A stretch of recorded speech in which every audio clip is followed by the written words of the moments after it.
Good evening, guys, and welcome to another episode of the We Know Nothing show. Tonight is number 11. Keep going, can't get rid of us yet. So, yeah, number 11 tonight. And tonight we've got in the bottom of the screen, we've got the one and only James Ingham, Jimbo, known fondly to his mates. James is a big Man City fan. He's agreed to come on the show tonight to talk all topics related to football. Have a little natter about the Mighty Clarets and City on Saturday. So welcome to the show, guys. As always, I know I always say it every week and I probably bore you with it, but any feedback is obviously constructive and we take it on board. So try and keep the negative comments to a minimal if you can, please. Of course, every week, say it, Younger, welcome to the We Know Nothing show, pal. Can't do it without you as always, son. So, yeah. Enjoy, guys. Like I said, Jimbo, welcome to the show. And yeah, Younger, kick us off, son. So yeah, Jimbo, welcome. We this week are going to talk Newcastle, obviously their takeover. We've got a Man City fan on, so he'll have been there. He'll probably a United fan or someone like that beforehand, and then they got a load of money Chelsea. and moved from Main Road. So he might even have been a Main Road fan, and then the little northwest it was counties. just Chelsea. I moved over in 2008. That's what it was. I'll be Newcastle in no time. Yeah. So and then I've had that before. Can you tell? and then obviously we'll move on and talk about Burnley and City and just general what we think of the game that's going to happen at the weekend. What's previously happened in the past, a little bit about Phil Ford and Jack Grealish, bits and bobs like that, and then we'll call it a day there. But let's start with the Newcastle takeover. They've just been bought for 300 million, and their owners have over 300 billion in the bank. Stupid money. Become the richest club in the world. As a Man City fan, where do you think they go? Because that's the thing. Man City obviously got taken over, and we said this earlier. They spent 200 million roughly in the January transfer window, and some of them signings definitely didn't go. So what do you think they should be doing? Well, I think City were in a more luxurious position than what Newcastle are, because when City were first bought, there was no FFP. City knew that FFP was on the horizon, and ultimately that's why they went so big on a lot of players so early. Yeah. You look at the likes of Carlos Tevez, and the kind of figure that was reported was 25 million, but later on it came out it's probably closer to 50 million, and he was earning £250,000 a week as well. So I think for Newcastle fans, I think they'll be looking at City and be getting very excited. Like, we signed Robinho on day one. I don't think Newcastle are in a position where they're going to be able to do that because of the restraints that financial fair play will bring to them.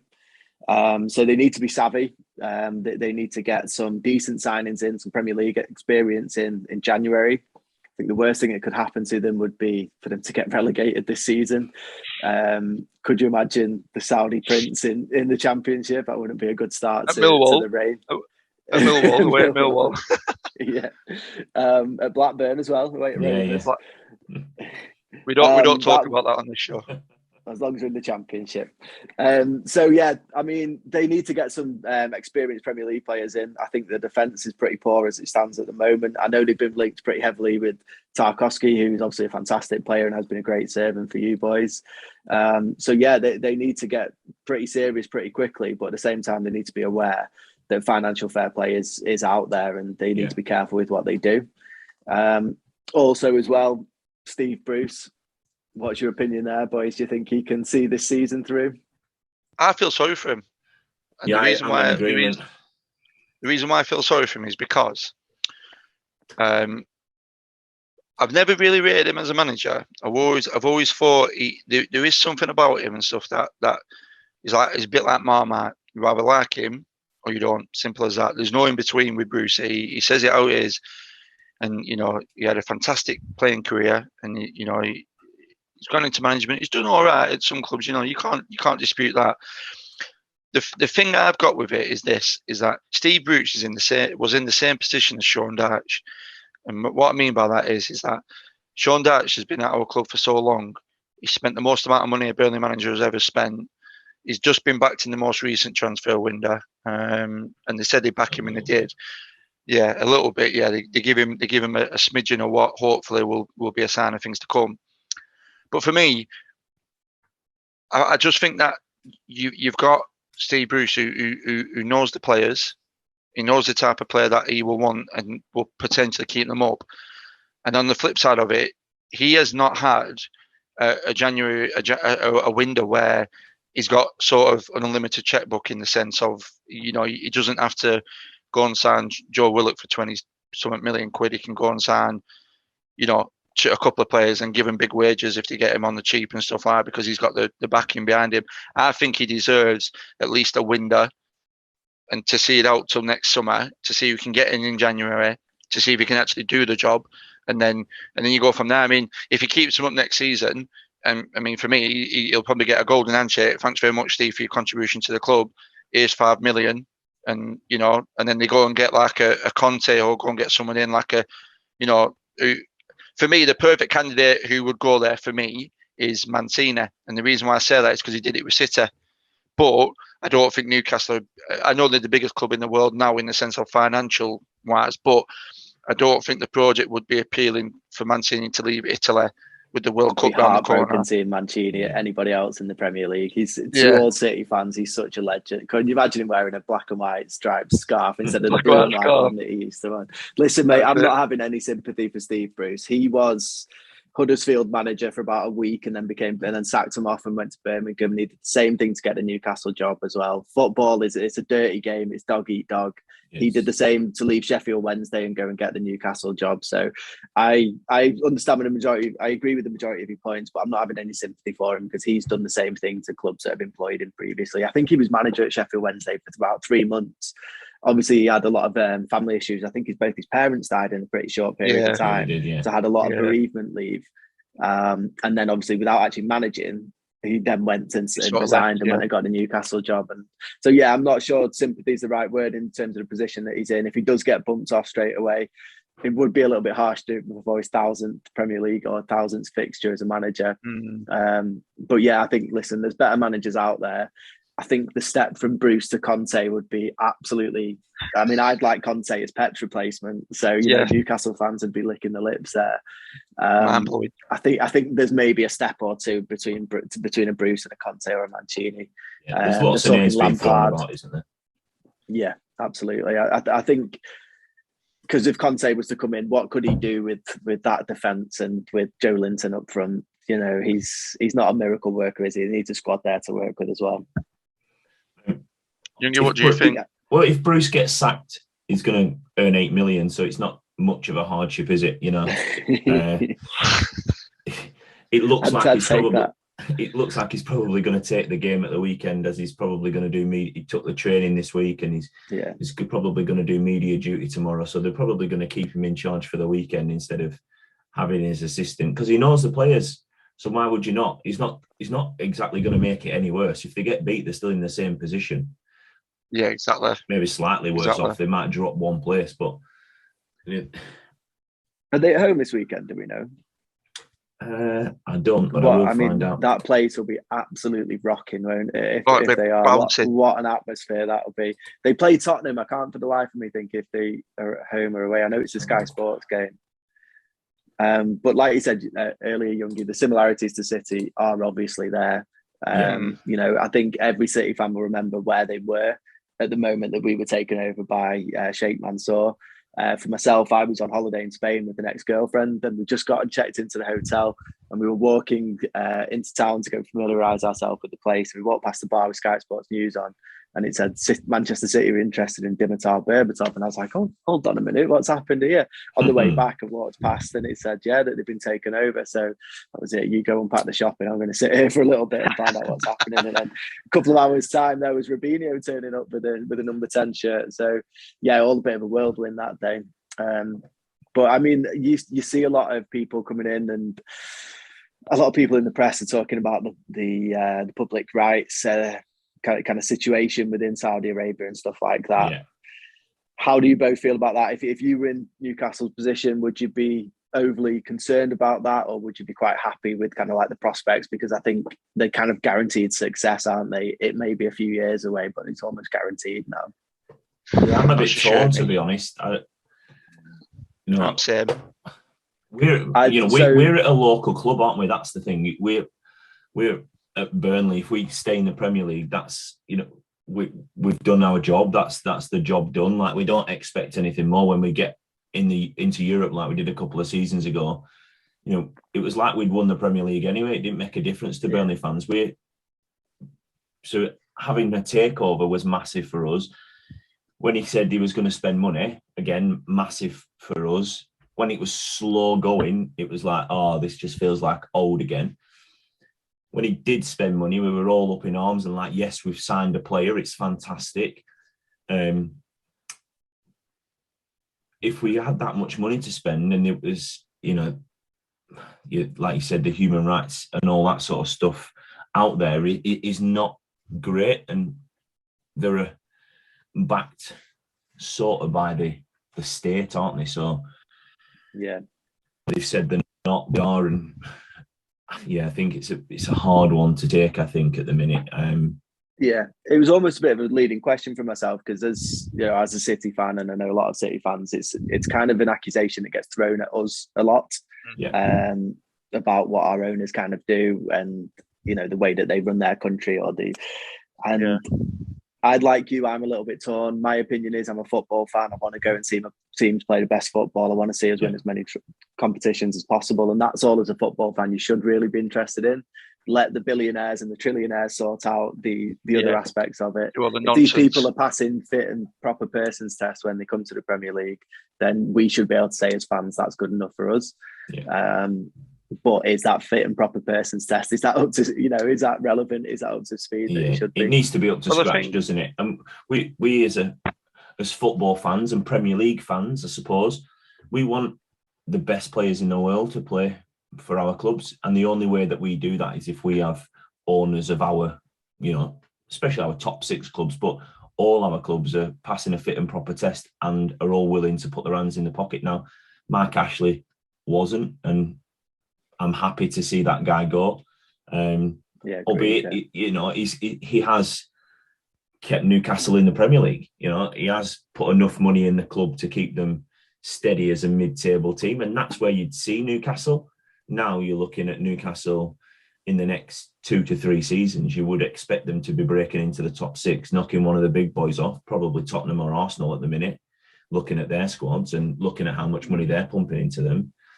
Yeah. I just think we should, it's one of them.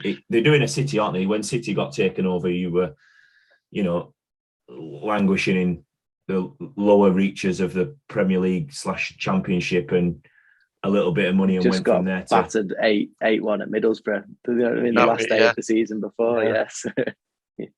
I think going back to the point, and this is one of the things that I always say about when football clubs get taken over, and I think this is where sometimes you can get a little bit masked with what's going on. But this takeover has not just happened. This takeover has been on the cards for about 18, 20 months now, and they've persisted with it because they knew they had what they were doing were right. Now, for me, you look at it and think, well, if you have someone that's persisted with someone, it's like a job, innit? It's like when you're trying to get promoted and your gaffer keeps saying, keep working hard, it'll come. Keep persisting with it, and eventually when it comes, you take it with both hands. Now, I think if there were any sort of issues with the Premier League, I'd hope that, and I say this very lightly because I think they're all crooked bastards, but the Super League does that, mate. Yeah, I think the integrity of the Premier League would be thrown into absolute chaos if all of a sudden things like Newcastle can't buy players because the state won't allow it. The rights to the club have gone to Saudi Arabia, and you've got to pay a such and such subscription to watch the games over this network now, and all this. And I think this is the thing. And I think at for me, that point, the Premier League just go bye-bye. See you later, Newcastle, and then they're out on their own. and that's the thing. That's what I mean. So for me, I'd like to think that the integrity and the desire from the the new sheikh at Newcastle and his counterparts like Amanda Staveley and stuff. I hope they've not sort of done this smoke screen to kind of cover up what they're actually trying to do, and they've sold the Premier League a dummy, and then all of a sudden they're going to end up with egg on their face. But there's a reason why they bought Newcastle. It's the same reason why, Man City were bought. It's the area that they're in. Yeah, absolutely. Manchester United United is such a big club, as well as Manchester City, as well as your Tottenhams, because of the areas that they're in are an affluent area. And Newcastle, they're a big club. They're not a top 6 club, but they are a big club within the Premier League. The ground is a good ground. It needs some work doing to it, but the ground is a big ground. They should be. Look at the following. On that aspect, they should be a bigger club than they actually are in the Premier League. So, of course, if they would have been run properly over the last couple of seasons, they would be as well, wouldn't they? Yeah, 100%. Yeah, and the following, it's the fans as well. I mean, when they were in the Championship, they sold out every single away end. They had like 40,000, 50,000 fans at a home game in the Championship. So the fans are there no matter what. So now you've got a buzzing set of Newcastle fans who are thinking, oh, we could be going places in a couple of seasons. So it's exciting times. And I don't mind Newcastle. I think Newcastle, what they stand for, the fans, they're all pretty decent, to be fair. So good luck to them. They play at home at 4:30 on against Tottenham on Sunday.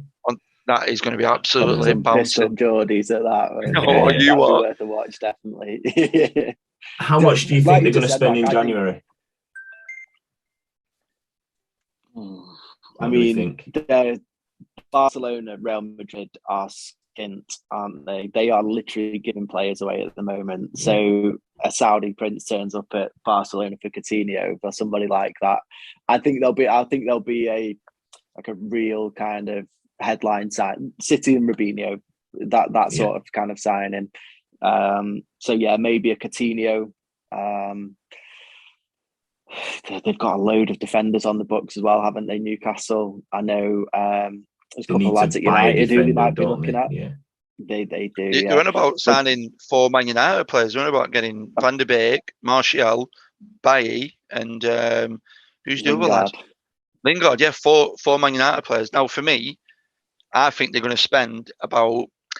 And Chris Smalling, who's obviously not a Man United player anymore, but he's been linked as well, hasn't he? He's been linked with him. Yeah, I think they're going to spend a good close to 200 million, easily 200 million. And the signings that they'll make will keep them in that division.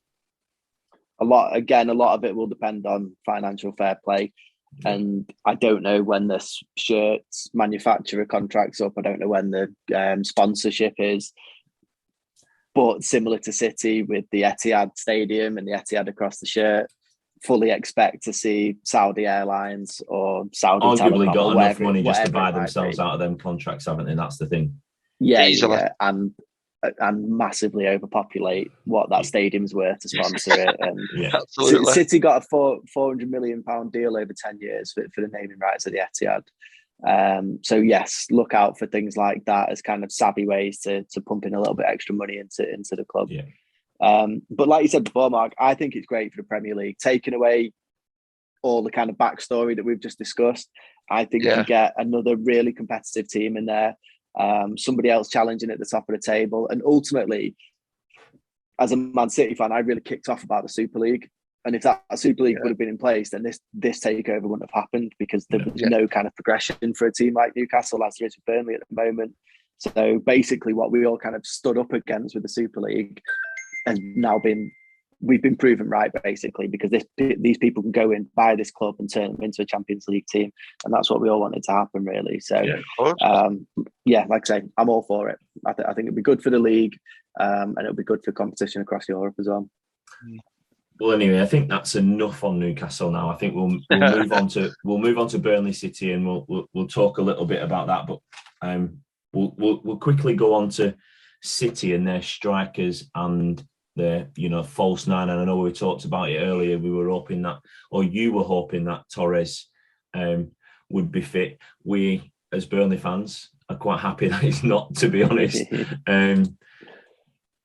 I'm not. It's a lie that I'd rather have him there and have the best players playing against you and try to, because we want to see it when we watch the game, whether we watch it on TV, on Match of the Day, we watch it in person live.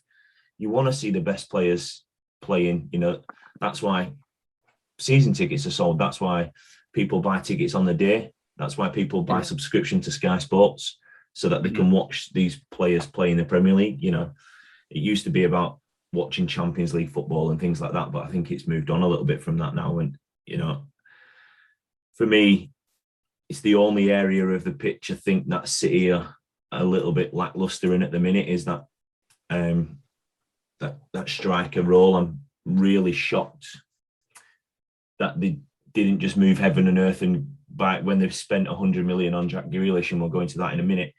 They didn't go and buy Harry Kane, because look what it's done to him. To be fair, I think we would see a better Harry Kane if he'd have gone to Man City, because it was there in his head, and now he's a Man City player actually playing at Tottenham. Is what it feels like to me when you watch him. Yeah, absolutely. I mean, that whole Kane scenario was just bizarre, wasn't it? He went on the Overlap YouTube show with Gary Neville. Yeah, I saw that. Yeah, he basically set his own transfer fee. He said, if you want to sell me for 100 million, and then Gary Neville asked him, who do you want to play with? And he just De Bruyne. And it was he basically said, here's my club and here's my transfer fee. I've never seen anything like that. But yeah, absolutely, Youngie. His head seems to have completely fallen off. Yeah, he's embarrassed himself. He's let himself down, really, with everything that he said about moving. I think his brother, his agent, thought that he was going to be able to get him out. There was a lot of talks between his brother and City, and ultimately City, Kane was available. He was on the market if somebody paid the money that Daniel Levy wanted. City just didn't want to pay that money. I think there'd been conversations about this £100 million price tag, and Spurs were just not negotiating at that price whatsoever. And they're a selling club, so yeah, if they don't want to sell for a certain amount of money until they get a certain amount, then they're not going to sell him. I do think it's left us really short, as you just said. I don't think, ironically, I think in the bigger games, so you've seen us recently at Liverpool and at Chelsea, with playing with a false nine, it was Foden, it was Grealish, it was De Bruyne. Yeah. I think that it's not the big games where it's going to hurt us. I think it's against the teams where we're going to have two banks of five playing against us. And we saw that against Southampton, because we don't have that option to put the ball in the box. Yeah, you don't have that target man. That's someone that's going to finish from 5 yards out. Yeah, exactly. You're a Aguero style person who, back to goal, might just do something, turn away, and exactly. Aguero was great at it, where he just touched it out of his foot and hit it from anywhere. Yeah, you knew you would get. Speaking, it all relates back to the QPR goal, doesn't it? Won the league. That's exactly what he did. It's a trademark finish, isn't it? Touched it out and he hit it. Yeah. And I think that's the person that you're missing. Yeah, I think going to the Kane point, and let me know your thoughts about this both. Yeah, I as a washed up striker myself, confidence. You're right back, aren't you? Yeah, right back, goalkeeper, job lot, do it all now. We all move to the back as we get older. Mark. This is it. As a striker myself, the one thing that I thrived on when I had a couple of good years was my confidence. When my confidence were high, you get on that pitch, you're like, you know what, I'm scoring today, no one's stopping me. And for me, what Harry Kane has done is, he's talking about earlier with Steve Bruce and stuff, and no sympathy and stuff like that. For me, I've got no sympathy whatsoever for Harry Kane, because Tottenham have made him the player that he is today. Tottenham have made him the big name that he is. Don't get me wrong, he's a fantastic talent and he's a fantastic goal scorer in any team. Any team would have him, in my eyes. The thing is, though, is that there's two things what is annoying me. You've made yourself look like a dick because you've gone on national television and said, embarrassed himself, hasn't he? This is my prize. Come and get me. And basically, I've got a gentleman's agreement with Daniel Levy. The second one is that if you respect your football club, then you let them do the talking and you just let your agent do it. You don't come out and talk about anything. You concentrate on your club until you're not in that club anymore. And I get it. I get it that, you know, you go into a club like City where you've got Pep Guardiola, arguably one of the best managers in the last 25 years, who's unbelievable manager. I get it, but for me, there has to be that sort of respect for your club. And the point I'm making with it is that there's one player in my eyes who did that with Burnley, and it was Kieran Trippier. Kieran Trippier, I think he was coming down to his last 6 months of his contract, and basically the club was saying to him and Danny Ings, we want you both to sign new contracts. You're both head and shoulders above what we've got, so you are going to get snapped up, so don't worry about that. Kieran Trippier signed it straight away. Kieran Trippier's head didn't get turned. He stayed, carried on playing for the club, did all the right things and got snapped up. I think Tottenham signed him. And then you respect that because he did the best for the club, because he signed the contract to get a little bit more money for the club, because he worked in his last bit of his deal. So Burnley could negotiate quite a decent deal for the pay, you know, the pay.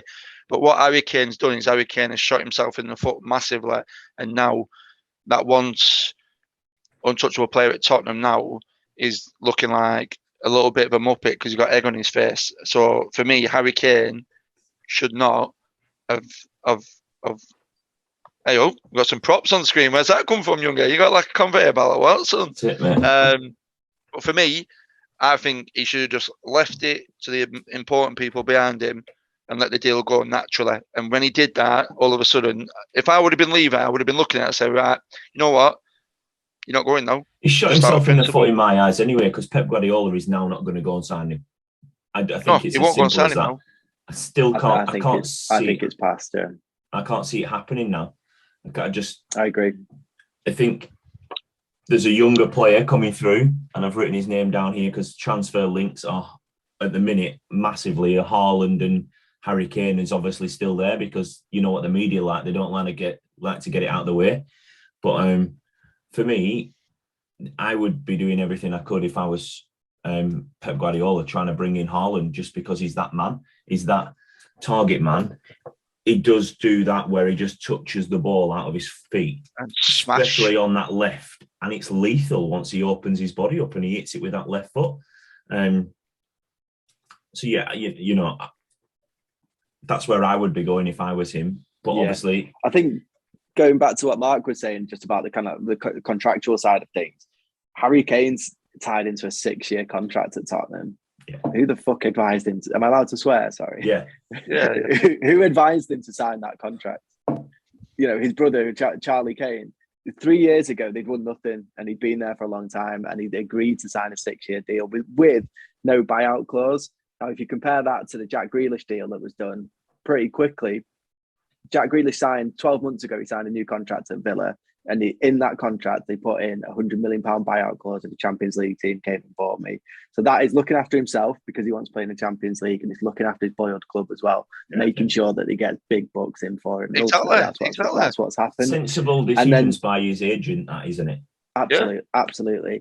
And then if you flip it round and you kind of look towards the end of the transfer window, City were very, very close to signing Ronaldo. And then with a click of the fingers, it slipped away from City and he'd gone to United. Now, if you imagine Jorge Mendes was Harry Kane's agent, I mean, that deal that would have been done a long, long time ago, wouldn't it? 100%. I think it just shows the difference in the people that are representing these players. Yeah, absolutely, absolutely. But yeah, I think for me, he's 28 at the moment. He'll be 29 when the next summer window reopens. With glass ankles and bad form so far, I can't see us going back in for him personally. I have to admit, though, you know, he is in bad form. Sorry, just 10-minute notification. He is in bad form, but as a striker, it only takes one goal to completely change your season, and he can go from having 100%.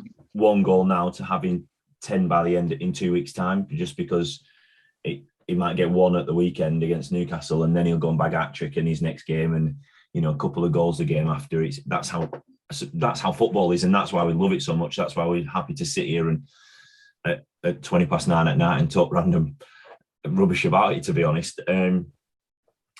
But yeah, I don't know. Who do you think? Who would you go for? Would you go Haaland? Is there anybody else that you would have in mind as a City fan? Do you know, I would have stopped messing about with Kane as long as what we did last summer and gone for Lukaku. That would have been the answer for me, to be honest with you, especially after the Euros that he had. I thought, you know, he's really transformed his career since he left United, signing for Inter Milan, winning the league in Italy last season. Lukaku would have been the man for me. Interestingly, Haaland's got a buyout clause this summer, hasn't he?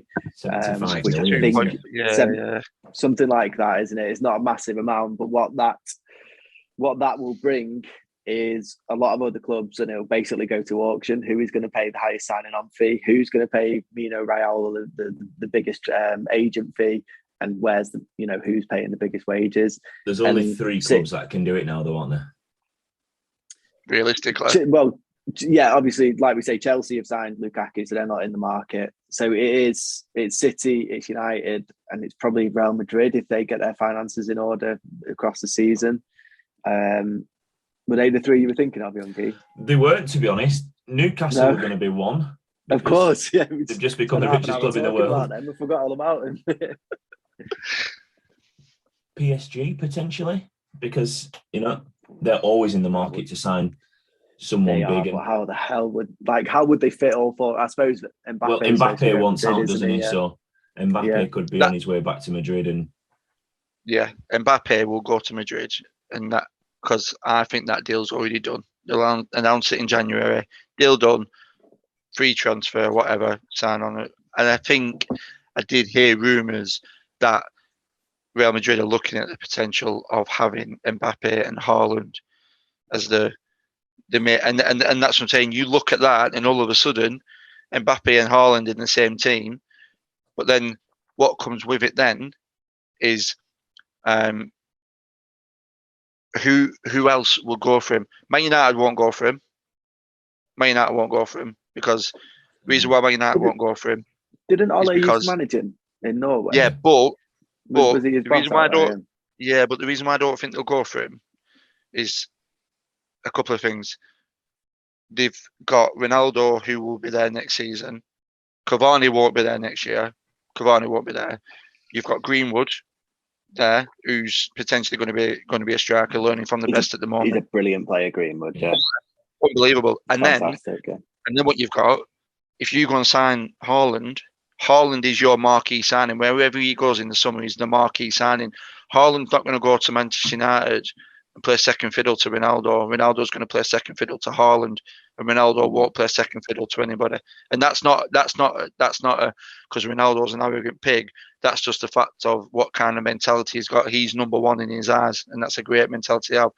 That's why I can't see him going to Man United. For me, it's 1 or 2 clubs where he ends up. It's just, I think it's finances, like you said. I think it's just on how much are you going to pay his agent? Did you not see him at Liverpool? Not see him at Liverpool? I just don't think they've got them. Not for me. They haven't got the money. They'd be able to afford the £75 million. I just don't think they've got the money to offer him. It's not a case of the contract either. The weak contract's not it. It's matching the £35 million signing on fee or something like that. Some stupid signing on fee that it's going to be. These are the kind of deals that City have proved that they walk away from in the past. I don't know if you boys remember the Alexis Sanchez transfer that may end up going to United. These kind of transfers. These kind of transfers where it's almost a free hit to go and sign the player because you've got a clear run at it, but then you've got to start negotiating, you've got to start talking money. It scares me a little bit with City because we've been seen to walk away from these deals in the past. There's more than that. There's Maguire, there's Jorginho, there's Fred, which still makes me laugh. Van Dijk was there as well. City were in for at the time. They just walk away from these players. All right, Jimbo. What about this one then? A bit of a banana skin. What about if Haaland went to Bayern and Bayern put Lewandowski up for sale? Would you have Lewandowski at your club for 2 good seasons to fill the void? Absolutely, yeah. Because I can't see many other options out there at the moment. So yeah, 100%. I think he'd be absolutely quality at City. I think he's one of the most all-rounded strikers, I think that's played in the last 20 years, I'd say is quality, absolutely quality. But no one's talking about Dortmund. No one's talking about Bayern in this, and Bayern have got a really good relationship with Dortmund when it comes to players and stuff. So feeder club, aren't they? All the German teams are feeder clubs for Bayern. It could go to Bayern, and all of a sudden Lewandowski could be out market, and then you're thinking, well, City could be like, well, we could go and sign Levin now, because 100% you need a striker. 100%, there's no denying you need a striker. 100%. Yeah. There was talks after at the end of last season that one of Pep's advisors or his coaches or something said to him at the end of the season that this is after the Champions League final, he said, this is your greatest achievement as a manager. Doing what you've done this season without a centre forward is your greatest achievement as a manager. And I mean, he won a treble with Barcelona. I'm not sure how accurate that is, but yeah, I think he worked wonders last season to get us where we were. And he's going to have to go again and do it again this season, because ultimately the board have failed him in the summer by not bringing in the man that he wanted in Harry Kane.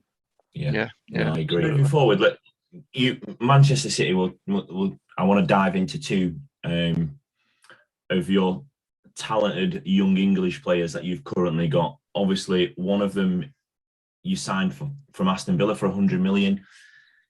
Hasn't quite hit the ground, I think, as most Man City fans would have hoped after spending that amount of money, but still playing reasonably good football.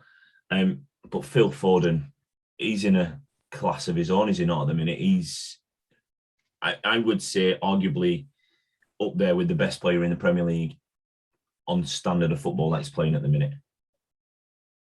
Absolutely bang on, yeah. He's a phenomenal footballer, isn't he? England played against Andorra the other night, and everybody that I know was saying to me, but Jimbo, it's only Andorra. And I was like, but he did it at Anfield the week before. Do you know, he's not just turning up and stat padding against these shit teams. He's the real deal, Phil Foden. Amazingly, he's a City fan. He's from the local area.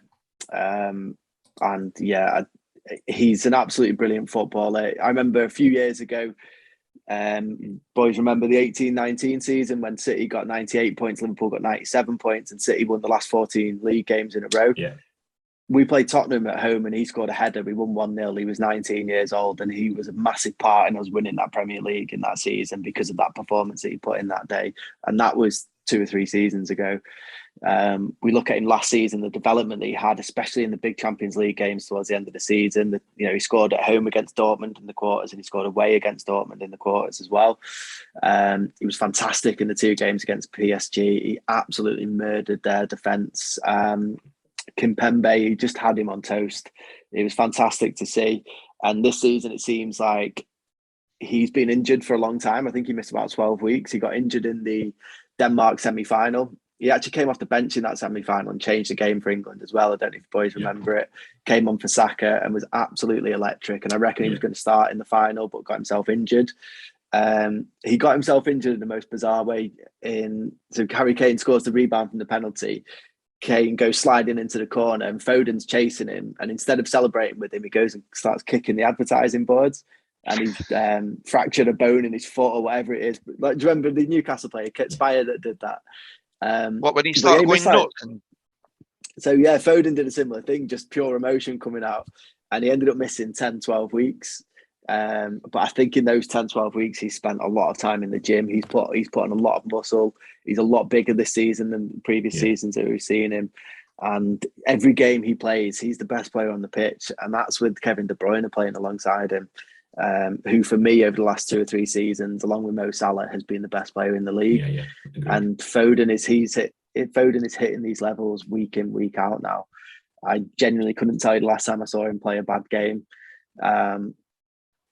I just think, and he's so flexible as well. He can play as one of the 2 centre midfielders. He can play as number 8. He can play right wing. He can play left wing. He can play number 10, or he can play him as a false 9, as we did in Chelsea a couple of weeks ago. I think he is a potential. I mean, on Friday of last week, he got voted as one of the top 30 players in world football. He was on the Ballon d'Or nominees at 21 years old. Just young lad from Stockport. Well, I'm going to throw it out there, but he's under Pep Guardiola at the minute. We could definitely be seeing sort of the next Cristiano Ronaldo, Lionel Messi type player. in the way that he moves the ball, in the way that he passes the ball, he runs with the ball. Everything that he does, every movement that he does is methodical. Like, he's clearly had guidance from Pep Guardiola, and you can see the way that Messi runs with the ball. He's clearly had that inbred into him. But also some of the players that are passing players that Manchester City have had over the last few years, in the middle of the park, you can see his passing range, and he doesn't put many passes. You know, his record's got to be up there, late 80s, early 90% pass rate easily. Yeah. Yeah. And like you say, he's not just a dribbler on the ball. He is, he can pass And the ball. as well. His intensity and his press is unbelievable as well. He's got so much energy. Just going back to the comparisons with Ronaldo and Messi, the two things that set those players apart are the goals that they've scored over the career. Yeah. I mean, I'd love Foden to score 600 goals for City, but it's not going to happen, is it? Unfortunately. So yeah, that's the reason why those two will always be separated from everybody else. He might not go and score the level of goals, but the level of play, the standard that they've set themselves over the years, he could definitely go and set them standards himself and 100%. be right up there. I agree. Because obviously they're gonna pass on, aren't they? We're gonna be talking, you know, your Haalands and people like that as potential world footballer of the year. Foden's in that conversation, and he's going to be Foden's there with Haaland and Mbappe. 100%. Yeah, it won't surprise me if Jack Grealish is not in that conversation at some point as well. You know, in a couple of years, he's a very good player as well. Controversial statement. Controversial statement about Foden. Best English talent since Gaza. I wouldn't say it's controversial. I think not controversial, but for me, he's the best English talent since Gaza. For me, or even he could be even better than Gaza. I was a big fan of Stevie Gerrard, to be honest. So I think I think if he can retire as good as a player as what Gerrard was, he's had one hell of a career. Yeah, I think you know, Gaza was a very good footballer, but you've also, you know, in that same bracket, you had Steven Gerrard, Paul Scholes, Frank Lampard, who were all central midfielders at that point as well, who were all, you know, fantastic footballers in different ways. Gerrard, to be honest, thinking about it, Foden reminds me a lot like Gerrard as well. Obviously opposite foot, but he can ping a ball. He could pass a ball short.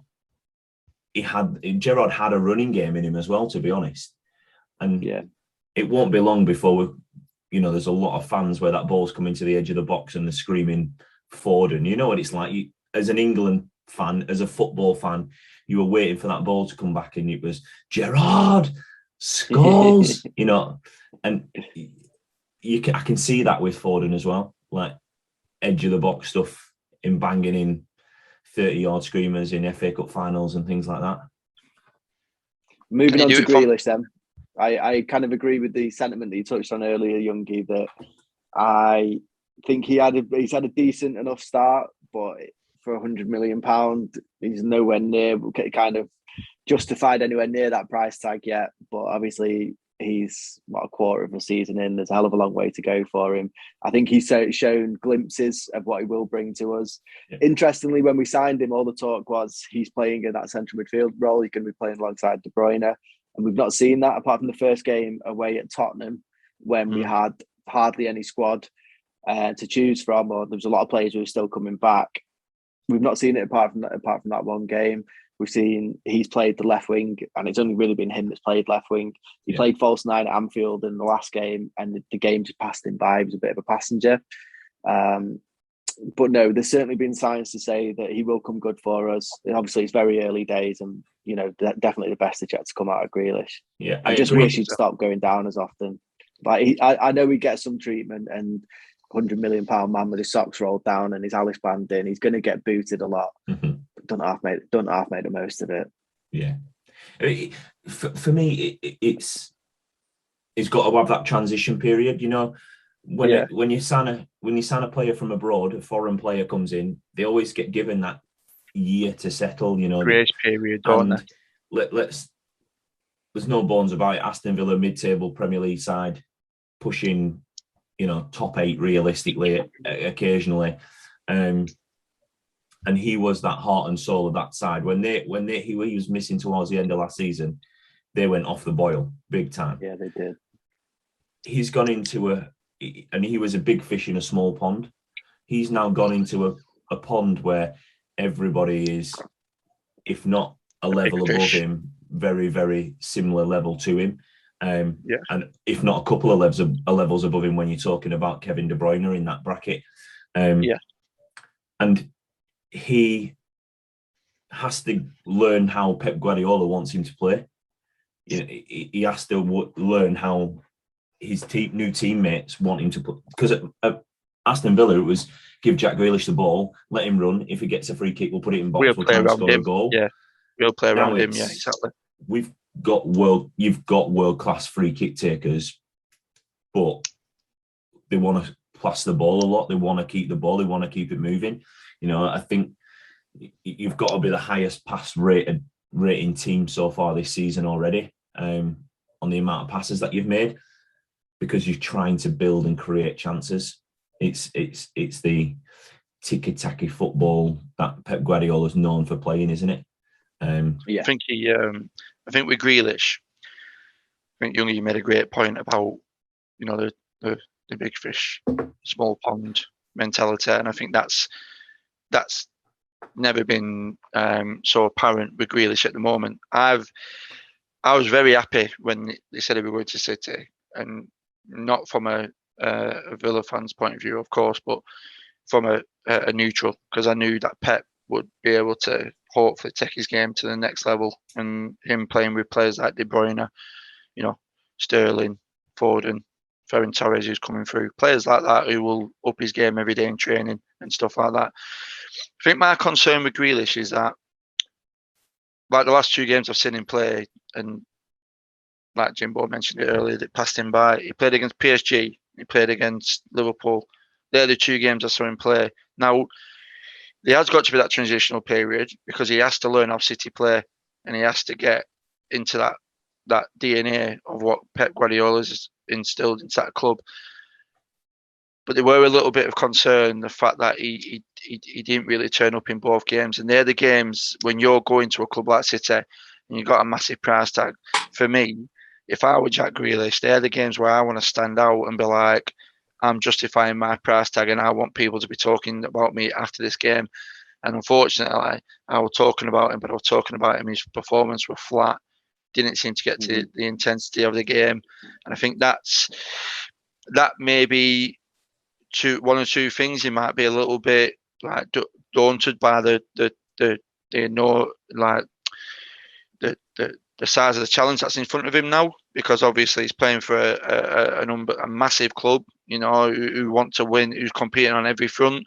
But I think with Grealish, I think it's going to go one or two ways. Simple in it, it's not maths. If he doesn't buy into what Pep is telling him to do, he will not be there in a couple of seasons. Because I don't think Pep will be there in a couple of seasons, but I think Pep is going to give him as much time as possible to buy into that City DNA and get him to the level of his first team, first choice every week. He's a De Bruyne, Foden style impact player. But if he doesn't buy into it, then unfortunately, in a couple of years, we'll be talking about what could have been for Jack Grealish. And I hope I'm wrong, but we could be seeing the Sterling at the moment, couldn't we? Like, he's almost Sterling's almost out in the cold, isn't he? Like, he didn't have a great end to the end of the season. Had a decent Euros with England, but again has come back into the City fold and is not really. It's been a strange 18 months or so for Sterling. When Project Restart first happened, he came back and he was electric, and he scored more goals than Harry Kane in that period from when it restarted to the end of the season. Obviously, we had that awful game against Lyon in the Champions League where he's missed an open net and put it over the bar from 2 yards out. Last season, he was frozen out, like you say. It was Mahrez one side, it was Foden the other. and he couldn't really get in the team. And then lo and behold, comes the Champions League final, the biggest game in the club's history, and he's starting. And genuinely, none of us could believe it. Comes to the Euros, and I'm thinking, no chance Sterling gets in this team. You've got Foden, you've got Sancho, you've got Rashford, you've got Saka, Grealish, Mount. All of these players are ahead of Sterling. Plays, and he scores all first. Both the goals in the group stage. Scores the first goal against Germany, and it's very, very good throughout. I thought he was one of England's best players in the Euros. Come back to City, and he seems to be back frustrating us again. So I feel like a lot of the time when I'm talking about Raheem Sterling, I seem to be defending him a lot of the time because I'm a big fan of his. I rate him a lot, and people give him a lot of stick. But yeah, his form. Just having a time of it in a minute, isn't he? It's not. He's very much in that similar boat as he's not done what Harry Kane did, but he's in that similar boat where at the minute nothing's going his way. Obviously, Harry Kane is playing football, where Sterling is arguably on the bench and coming on and bits and bobs like that. And it is hard to get your game back together when you are only playing bit parts. I mean, this could be his last season for him. So I was just going to say that, mate. So at the end of next season, his contract's up. So if he doesn't sign a contract this season, he'll be out the door because they're not going to let potentially an £80 million asset walk out the door for free. Yeah, and that's the same as what will happen with Jack Grealish, though, isn't it? Like if it doesn't work out over 2 to 3 seasons, they'll just move him on. Let's not have any doubt. It's worked out for Sterling. Sterling City's career has been good. Yeah. He's won 3 Premier League titles. He's won, I think, 5 League Cups, an FA Cup. He scored 100 goals for us. He's had a good stint at City. Yes, he's out of the team at the moment, but he's been a successful signing. He's been a good signing for us. Yeah, absolutely. Yeah, it doesn't take long, does it? It doesn't take long. Torres is out now. That's an opportunity for Sterling to be ending up back in the squad this weekend against Burnley. There's no reason why Pep will put a full strength squad out. He will put a good strength squad out, but you might still see a couple of players, and you're potentially going to be missing a couple of players. Ederson could be missing. They'll need it. Jesus could be missing as well, because they've been away. And if one of them players, let's say Ederson, is missing, he is a massive part of Manchester City. He's a freak, isn't he, Ederson? I've never seen anything like him before. He is. And he can play centre half in League 2 or League 1, that lad. He can play centre half in Premier League, mate. Easily. Easily. Guy's unbelievable. The guy is unbelievable. But going back to the squad about... Go on, son. I was going to say no pace for him to play outfield, but technically on the ball, he absolutely could do a job. Yeah. Going back to the squad, what they're going to need against us on Saturday, they're going to need everything they've got on Saturday. Well, let's talk a little bit about this. So we in the pre-build-up we had a chat, and so close your ears, Burnley fans. So let me just look on here. So since the 7th of November 2009. When Burnley got promoted it was the first season Burnley were in the Premier League. We've played Manchester City 17 times in that time. We have scored, as Burnley fans, 11 goals. And as a Manchester City fan, you've scored 53 goals. You'd scored the same amount of goals in the first 3 games against Burnley as we've done in all 17 games. However, the win, draw and loss ratio is really good as well. Burnley have won 1, drawn 2, and Manchester City have won 14, lost 1, drawn 2. So it's not looking great. And in the last 1, 2, 3, 4, 5, 6, 7, 8 fixtures. Let's go back 8. No, let's go back 10. We've scored 4 goals, Burnley, in 10 fixtures. That's 2 FA Cup games and the rest of Premier League games. And you scored...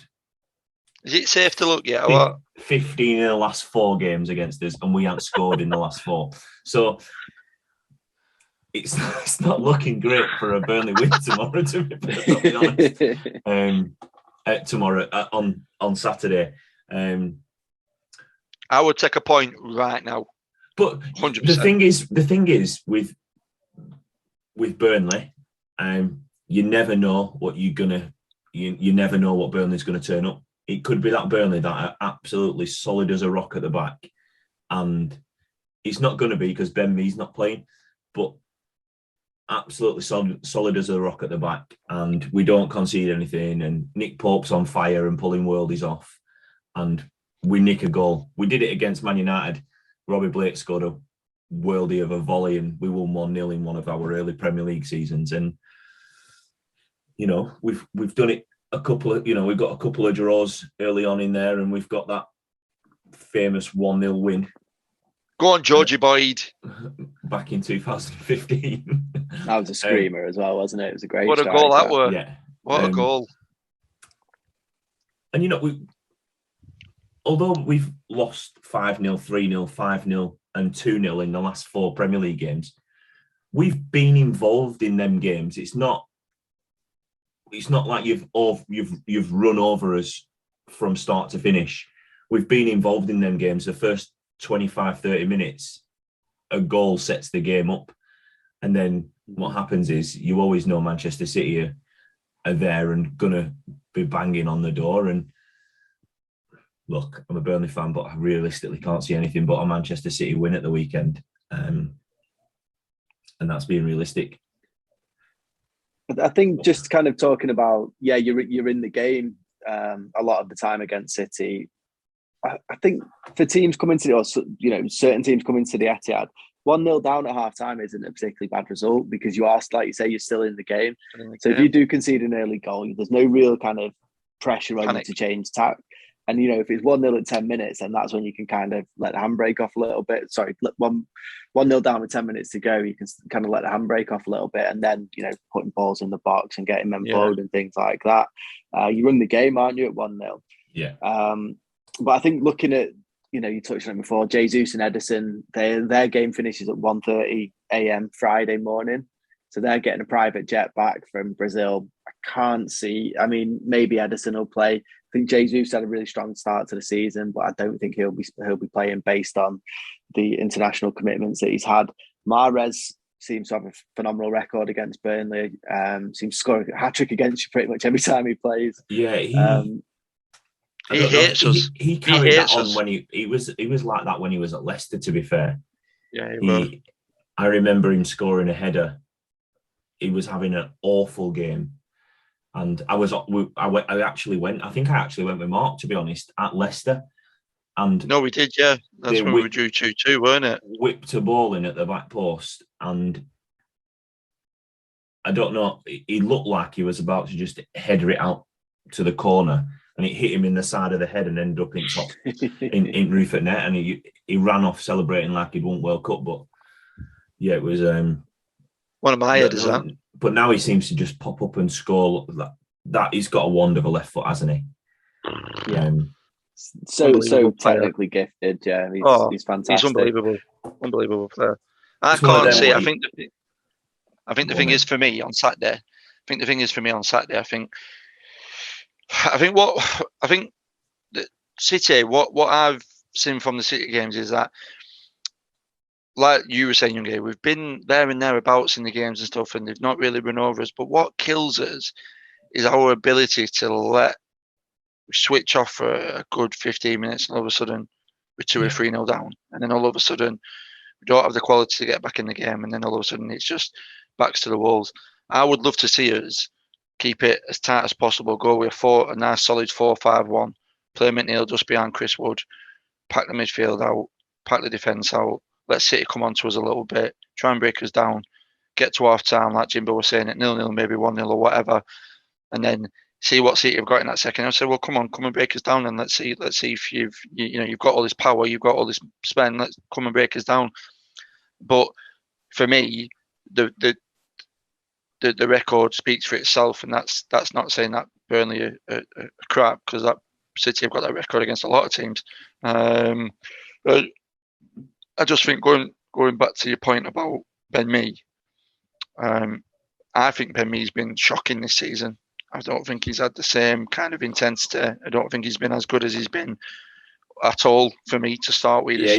He's getting on in his years though as well for especially for a player that's Collins. I'm telling you, he is quality. He's gonna be quality. The worrying thing is we brought him in to replace Tarky. I'd keep Tarky and look at putting Ben Mee on the bench now and playing Collins and Tarky. Maybe. But that's just me. I like Collins. I think he's quality. I think he'll be a very, very good player. We do have a little diamond in the rough though. New signing, Maxwell Cornet has a pretty decent record against Manchester Sends City. shivers down my spine. That I hate that name. he's got 4 goals in 3 games for Leon against him, and one of the games they drew 2-2, and he got both goals against you. Goals. Yeah. Soon be 5. We had a couple of champions. We had a couple of champions. We drew Leon in the group stages a couple of seasons ago, and they beat us at the Etihad, and he scored, I think, the first in a 2-1 win.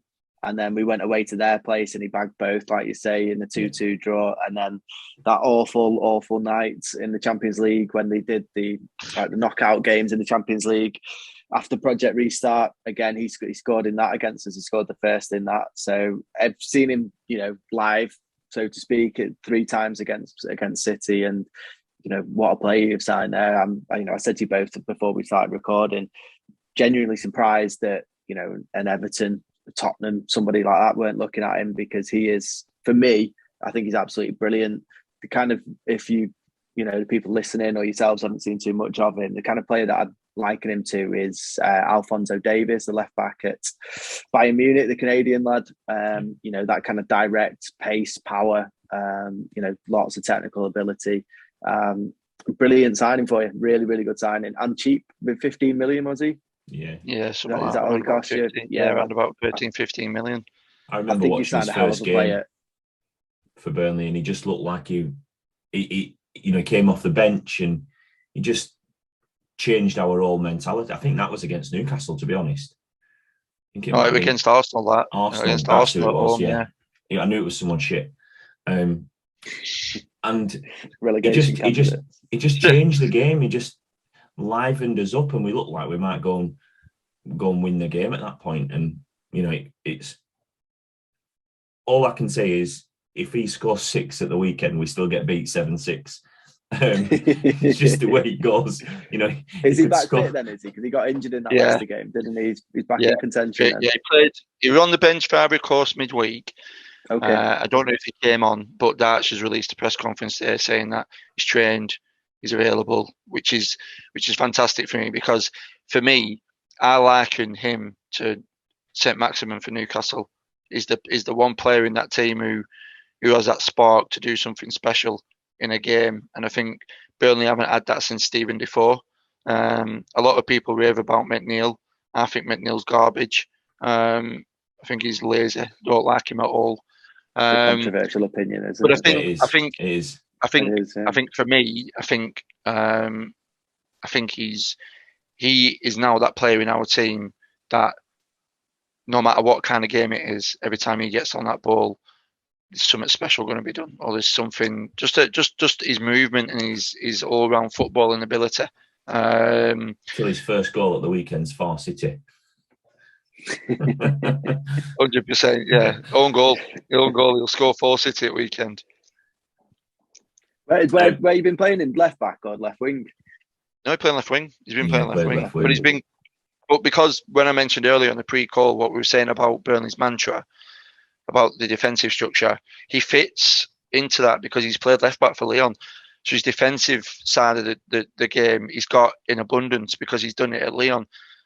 So that proves that you've got something there where if Taylor goes down injured or Taylor goes past him, he has the nous in his head to think, right, I'll sit in for him because he's played left back. So that it's like we signed 2 £7.5 million players really, because you've got a left back and an attacking threat as well. So yeah, I think he's quality, and I think he's a great signing for us.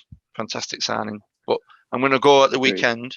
I was just going to say, should we finish off with some score predictions for the weekend, and then we can later on in the season hopefully have you back on when Burnley play City again, and we can chuck that first score prediction from this one, because we keep notes and stuff. I won't be answering the phone call on Monday. Let's put it that way. And then we'll chuck the score predictions back, and then obviously we'll do it all again, and we'll have another chat. And we didn't touch on, when we were talking about City, where they can finish in the league this season. Without a striker, if they don't sign one in January, can they still win the Premier League? I think yes. I think it's still an option. They've still got enough talent in that squad to do it. Arguably, there are some teams in there that have got that whole round finished article. Yeah. Chelsea have done it, haven't they, with Lukaku. I think any team that finishes above Chelsea win the league. I would say, same more Chelsea. I still think City are the best team in the league with the best manager in the league. As I kind of touched on earlier, I think they'll be fine in the big games. I think it's the games against the teams that will come and park the bus at the Etihad, as proven in that Southampton game, potentially on Saturday, where they'll struggle, because you put the ball into the box and it's Raheem Sterling that you're aiming for. You're not getting anything from that. No. So I think the games where we drop points will be frustrating home games. I still think we'll win the league. But I think if we don't win the league, that's where our Achilles heel is. Yeah. Should we do score predictions then? 3-1 City. Go on. Maxwell Cornet to score his first goal for away goal for us. Our defensive record last season and this season has been unbelievable. I know we conceded 2 against Liverpool in the last league game, but we've been so strong defensively. It's Diaz and Laporte this season, as it was Diaz and Stones last season. Yeah. Diaz has had a real transformative effect. I'm procrastinating here. I think City will win. I think it'll be 2-0. I don't want to disrespect you boys too much, because I know it's Burnley show. Right, kick him out. Let's go 3. 3-0. Or Mahrez hat-trick. Before the show, I put 3-1 down as well. So, and I was, holding out hope that it might be 3.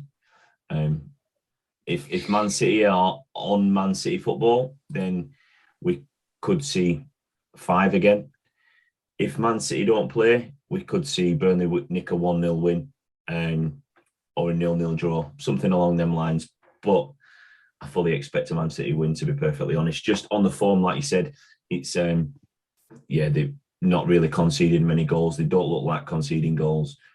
We arguably look like we could concede a goal at any attack against our box at the minute. Yeah. So, and especially Mahrez, he seems to cut inside, and as soon as he opens that left peg up, all our players go. There you go. Yeah. You think we'd be wise to it by now? See if you can hit that top corner up there. Yeah, exactly. But yeah. So I think it's one thing knowing what he's going to do is another thing trying to stop him, though, isn't it? Exactly. Like I say, he's a phenomenal footballer, Mahrez. Yeah, technically, he's so unbelievable. I think he's up there with me and Younger, technical wise. Yeah. He's not quite there yet, though. He'll be there though soon, I think. I'm just making notes saying that the scores that we've put down. Well, say Mahrez is up there with us. And Mahrez to score all 3. But yeah, lads, I think it's been a good show tonight. Thank you very much. Thank you. Thank you. Ingo, thank you for coming on and offering up, the topics tonight were good topics as well. Thank you for coming up with some really good ideas, and it was good to have a Man City fan on, especially after the Newcastle takeover. It was quite poignant, to be honest. I think it was good. I don't think a Newcastle fan could have made it any better, because you've been there. You as a City fan have been there and done it, I suppose. So it's good. Thank you for coming on, Mark. Do you want to? Thanks for having me. Yeah, no, just like we said, Jimbo, much appreciated for coming on. Talk a good game of football. I've always known that about you, so I'll give you some props there, son. But yeah, I think it's been a cracking show, to be honest with you, lads. I think we've made some good valid points. And yeah, let's see where the Premier League season goes, and see what happens with Newcastle in January. See who's there as manager within the next couple of weeks, because unfortunately, I don't think it's going to be Steve Bruce. But yeah, like we say, guys, hope you're enjoying it. Like I said, get involved if you want to. You've got the Twitter, Instagram, Job Lot, Facebook, YouTube. We've got his email address that is linked on the Facebook page as well. So if you want to get involved, no matter who you support, whatever you want to come on and discuss all football related questions, topics, have a bit of banter with us, then yeah, get involved, lads. Ladies as well, of course. Yeah, Jimbo, thanks for coming on. Youngie, take us home, sunshine. Yeah, that's it. So again, Jimbo, thank you, and Mark, thank you, and that's it. We're out.